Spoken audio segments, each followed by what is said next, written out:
Outre prendre l'autobus, il est aussi très agréable de se promener en voiture, mais vous n'êtes pas sans savoir que l'alcool ou les textos au volant sont loin de faire bon ménage.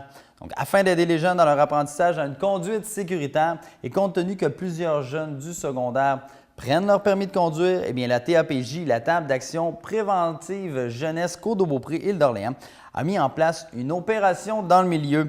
Donc, à tour de rôle, les élèves de l'école secondaire Mont-Sainte-Anne ainsi que ceux du Collège des Hauts-Sommets ont été sensibilisés aux impacts de la conduite sous l'effet d'alcool ou de l'usage du texto au volant à l'aide d'un simulateur de conduite. J'en discute avec le président de la TAPJ, Marcel Paré, et la stagiaire en psychoéducation à l'ESMSA, Marie-Ève Perrault.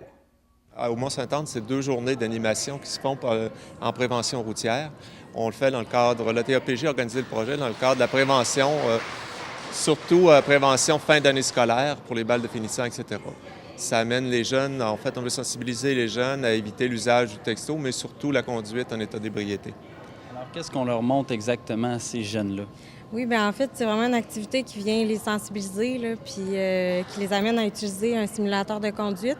Donc, ils sont invités là, à vivre, dans le fond, l'expérience avec les lunettes pour venir vraiment voir qu'est-ce que ça fait, les impacts là, quand on a les facultés affaiblies ou contexte, dans le fond, au volant.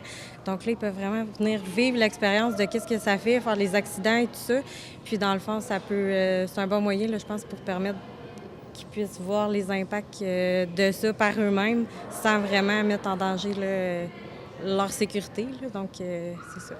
Donc, on essaye un peu de les mettre en contexte. On se rend compte que c'est un peu drôle, on essaie de rejoindre les jeunes, mais derrière tout ça, il y a une réalité. Et il faut vraiment sensibiliser les jeunes parce que de plus en plus, à cet âge-là, c'est l'âge qu'ils prennent leur permis. Donc, une activité comme celle-là prend son sens aujourd'hui.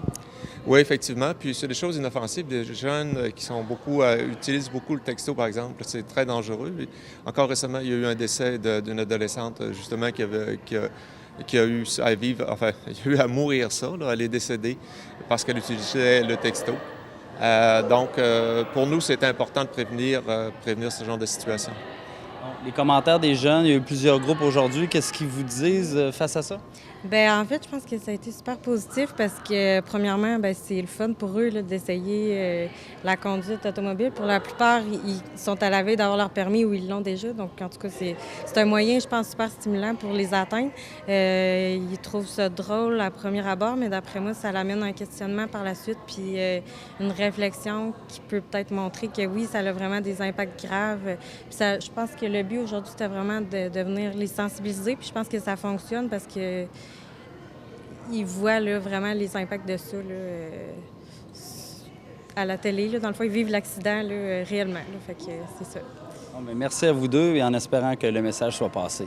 À ne pas oublier que l'activité se fait également au Haut-Sommet pour rejoindre un autre groupe de jeunes. En fait, il va y avoir 5 groupes qui vont être rejoints. Ça représente environ 120 ici, 120, 135 et probablement 50-60 jeunes qui sont de ce niveau secondaire 5 souvent.